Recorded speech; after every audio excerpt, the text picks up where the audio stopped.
एक और फिल्म आ रही है रामायण पे, हाँ, आपने उसके बारे में कुछ पढ़ा है, समझा है, मतलब देखा है कुछ? वही उसका तो केवल ट्रेलर आया ना अभी। हाँ, मतलब वो कैसे बनाया जा रहा है, इसके ऊपर कुछ स्टडी किया है आपने या? नहीं, वो मैंने स्टडी नहीं किया, बट एज आई सेड कि श्रीराम चॉकलेटी नहीं थे. अच्छा, रणबीर कपूर श्री राम ही के रूप में? लुक्स चॉकलेटी, but let's see how he looks overall movie में, है ना. क्या उसे वेल बिल्ड मसल वाला वगैरह दिखाते हैं कि नहीं, let's see. So we'll see how that turns out. But एक चीज़ जो उसमें है ना, वो लोग एक रिवेंज शब्द की बात करते हैं. रिवेंज कब होता है? रिवेंज तब होता है जब आपने ईगो पे लेके कोई चीज़ की हो, कि आपके साथ किसी ने बुरा किया, आप उसके साथ बुरा कर रहे हो, आपको जो लग रहा है बुरा किया, बुरा किया. ये रिवेंज की बात नहीं थी, ये धर्म अधर्म की बात थी. जी. जहाँ one side was wrong, the other side ये उसका कर्तव्य था कि ऐसे अपराधी को दंडित करे. तो I think the use of word revenge which they use in the trailer, I think that is very misplaced. So आपको लगता है आपको रीच आउट करना चाहिए मेकर्स को कि अगर आप बना रहे हो तो ये पॉइंट्स का तो ध्यान रखना? इसमें कैसा है ना रौनक, हमारे में हमेशा फ्रीडम ऑफ एक्सप्रेशन लिया गया. अब कितनी सारी बात हमने इस पूरे पॉडकास्ट में कही, जो मैं कह रही थी ये वाल्मीकि रामायण में नहीं है, ये वाल्मीकि रामायण में नहीं है. तो where do you draw the line? What is acceptable and what is not is the question. क्योंकि अगर हम ये करने लगे, ठीक है, अगर हम कहें कि एग्जैक्टली जैसा था वैसे दिखाओ, तो बहुत सारे जो आज के हमारे भक्ति ग्रंथ है वो भी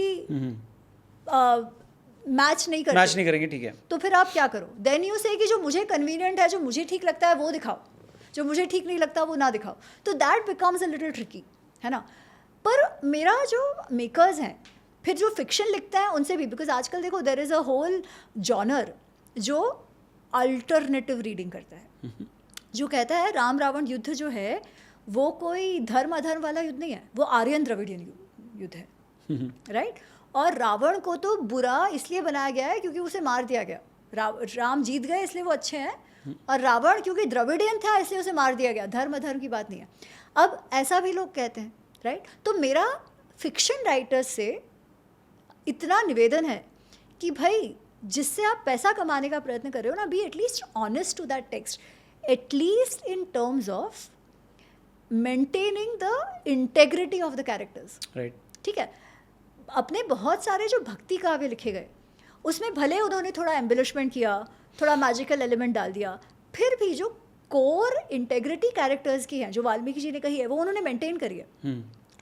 आज तो आप उसको पूरा उलट फेर ही कर रहे हो जी, है ना. आप कह रहे हो कि ये अधर्म धर्म की बात ही नहीं है, आप जैसे भगवान मान रहे हो वो तो केवल वो युद्ध जीत गए इसलिए मान रहे हो, या वो आर्यन थे इसलिए मान रहे हो, या ये तो ब्राह्मणवाद है. पर वो तो एकदम बकवास है ना, बिकॉज वाल्मीकि रामायण में ही एटलीस्ट जो डायरेक्टली गलत है, वाल्मीकि रामायण में ही आर्य अनार्य शब्द का प्रयोग हुआ है.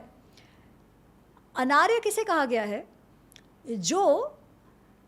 जिसके एक्शंस ऐसे होते थे जो सिविलाइज या जेंटलमैनली नहीं होते थे. तो इनफैक्ट जब रावण और विभीषण का जब विवाद हो जाता है, जब विभीषण कह रहा है कि भाई तुम गलत कर रहे हो, तब रावण गुस्से में आके बोलता है तुम तो अनार्य हो, तुम मुझसे जलते हो. तो रावण विभीषण को अनार्य बोल रहा है, मतलब अपने आप को आर्य समझता है वो, राइट. तो जो लोग फिक्शन राइटर्स द्रविडियन और आर्यन थ्योरी ला रहे हैं वो फिर तो यहाँ पे पूरी तरीके से गलत है, पूरी तरीके से गलत है. रावण तो अपने आप को अनार्य मानता ही नहीं था, रावण अपने आप को आर्य ही मानता था, राइट. तो आप बी ऑनेस्ट टू दैट. और जो ये मूवी मेकर्स हैं उनसे भी मैं उनसे निवेदन करती हूँ कि यार आप क्रिएटिव लिबर्टी ले रहे हैं, वो ले रहे हैं वो ठीक है, पर at least don't claim that you are being true to the original, right. Adipurush के साथ बेसिक इशू यही हुआ ना, मार्केटिंग वाला इशू हो गया, right. क्योंकि दे केप्ट क्लेमिंग कि हम वाल्मीकि रामायण दिखा रहे हैं, वाल्मीकि रामायण दिखा रहे हैं. उसमें उन्होंने छेड़खानी करी. ऑफ कोर्स लोग जो एक्सपेक्ट कर रहे थे वो लोग वो रामानंद सागर जी वाला डिपिक्शन करेक्ट एक्सपेक्ट कर रहे थे, तो वो सभी में मिसमैच हो गया. तो इसलिए पर होता क्या है कि हमने वाल्मीकि रामायण पढ़ना छोड़ दिया. आधे इशूज तो इसी के कारण हो रहा है ना.